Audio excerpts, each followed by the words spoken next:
हाल ही में चेन्नई के अन्ना विश्वविद्यालय में बलात्कार की घटना घटी। इस घटना में आरोपी डीएमके पार्टी का समर्थक था और पीड़िता के कुछ व्यक्तिगत विवरण लीक होने के कारण सरकार को विपक्षी दलों से तीखी आलोचना का सामना करना पड़ा। अब तमिलनाडु सरकार ने महिलाओं के खिलाफ यौन अपराधों पर कानूनों को सख्त बनाने के लिए आपराधिक कानूनों में संशोधन किया है। सरकार ने कानून में बदलाव कर यह संदेश देने की कोशिश की है कि वह महिलाओं की सुरक्षा सुनिश्चित करने के लिए प्रतिबद्ध है। हालांकि केवल कानूनों की सख्ती बढ़ाने से अपराधों की रोकथाम पर प्रभाव पड़ता है या नहीं, यह अभी भी एक बहस का विषय है।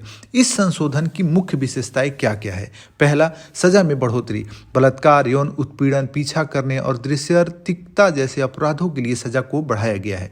पीड़िता को गंभीर शारीरिक और मानसिक नुकसान पहुंचाने वाले एसिड अटैक के मामलों में मौत की सजा का प्रावधान किया गया है। दूसरा, जमानत प्रतिबंध। यौन अपराध और पोस्को एक्ट के तहत आने वाले अपराधों को जमानत न देने योग्य अपराधों की श्रेणी में शामिल किया गया है। तीसरा है सुरक्षा आदेश। नए प्रावधान के तहत अदालत से बाध्यकारी सुरक्षा आदेश जारी किए जा सकते हैं जो अपराधियों को किसी भी माध्यम से पीड़िता से संपर्क करने से रोकते हैं। चौथा है महिलाओं के उत्पीड़न की नई परिभाषा। महिलाओं के उत्पीड़न की परिभाषा में डिजिटल और इलेक्ट्रॉनिक माध्यमों या गैर मौखिक कार्यों के माध्यम से होने वाले उत्पीड़न को भी शामिल किया गया है।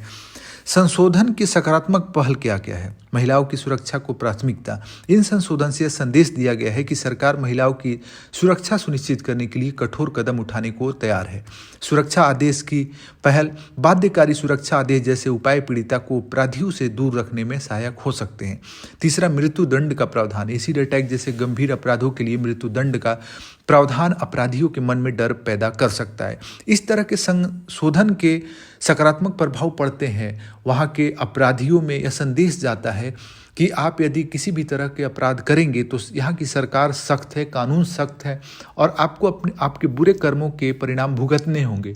लेकिन इस तरह के संशोधन के कुछ संभावित दुष्प्रभाव भी होते हैं। जैसे पहला, उपयोग और दुरुपयोग का खतरा बढ़ जाता है। जैसे महिलाओं के उत्पीड़न की जो व्यापक परिभाषा दी गई है, इससे दुरुपयोग का खतरा पैदा हो सकता है। कई बार कोई व्यक्ति अपराध नहीं किया होता है लेकिन उसको इसमें शामिल कर लिया जाता है, आरोप लगा दिया जाता है। तो यदि परिभाषा व्यापक होगी तो इसके दुरुपयोग की संभावना भी बढ़ सकती है।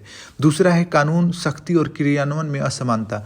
केवल सजा बढ़ाने से अपराध दर में कमी आना संभव नहीं है। प्रभावी क्रियान्वयन और न्याय प्रक्रिया में सुधार अधिक महत्वपूर्ण है। सामान्यतः आप देखे होंगे कि जमीनी स्तर पे कानून वास्तव में नियम और कानून के अनुसार उतना कार्य नहीं करती है। प्रभावशीलता, पैसा, पावर के आगे कानून कई बार कमज़ोर पड़ जाती है। तो ज़रूरी है कि सिर्फ सख्ती लागू करने से, सज़ा बढ़ाने से की अपेक्षा न्याय प्रक्रिया को सुनिश्चित किया जाए, निष्पक्षता लाया जाए और त्वरित कार्रवाई की जाए।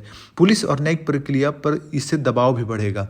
कठोर कानून के कारण पुलिस और न्यायिक प्रणाली पर मामलों की प्रभावी जांच और निष्पक्ष सुनवाई सुनिश्चित करने का अतिरिक्त दबाव बढ़ेगा। तो समस्याओं के समाधान के लिए क्या क्या सुझाव हो सकते हैं? जैसे पहला हो सकता है कि कानून का प्रभावी क्रियान्वयन किया जाए, निष्पक्ष और प्रभावी जांच सुनिश्चित करना, साक्ष्यों को सही तरीके से जुटाना और अपराधियों को सजा दिलाना प्राथमिकता होनी चाहिए। दूसरा, महिलाओं के लिए सुरक्षित स्थान। कार्यस्थलों, सार्वजनिक स्थानों और घरों को सुरक्षित बनाने के लिए संरचनात्मक और सामाजिक सुधार किए जाने चाहिए।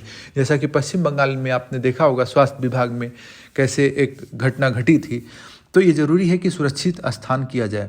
जागरूकता अभियान। महिलाओं की सुरक्षा को लेकर जागरूकता बढ़ाने और समाज में सकारात्मक बदलाव लाने के लिए व्यापक अभियान चलाए जाने चाहिए। चौथा है न्याय प्रक्रिया में सुधार। मामलों का तेजी से निपटारा सुनिश्चित करने के लिए न्याय प्रणाली में सुधार आवश्यक है। तो निष्कर्ष हम कह सकते हैं कि देखिए, तमिलनाडु सरकार द्वारा जो किए गए संशोधन है, ये महिलाओं की सुरक्षा के लिए एक महत्वपूर्ण कदम तो है।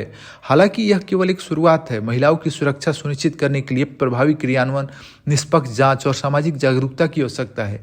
कानूनों की सख्ती तभी सार्थक होगी जब उसका पालन पूरी पारदर्शिता और निष्पक्षता से साथ किया जाए। तो आज का डिस्कशन कैसा लगा? आप प्रतिक्रिया दे सकते हैं। यदि कोई सुझाव हो तो अवश्य दे, हम उसे जरूर लागू करने का प्रयास करेंगे। बहुत बहुत धन्यवाद।